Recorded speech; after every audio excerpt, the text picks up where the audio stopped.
Hello guys, আসসালামু আলাইকুম। কী অবস্থা, কেমন আছেন সবাই? আলহামদুলিল্লাহ আমি অনেক ভালো আছি। আর আশা করি আপনারা সবাই অনেক অনেক ভালো আছেন। আর যারা কষ্ট করে আমার ভিডিওটা দেখছেন তারা অবশ্যই আমার ফুল ভিডিওটা দেখবেন।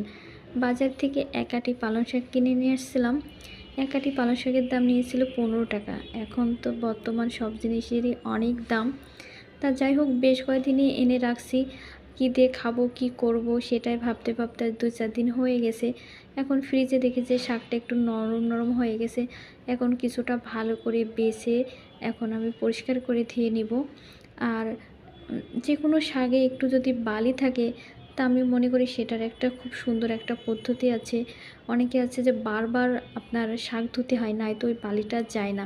কিন্তু আমি যেটা করি, শাকটা নিয়ে এসে অন্তত ভালো করে কুটে বেছে রেখে আমি 10 থেকে 20 মিনিট মতন পানিতে ভিজায় রাখি, আর বালিটা নিচে পড়ে যায় আর কোনো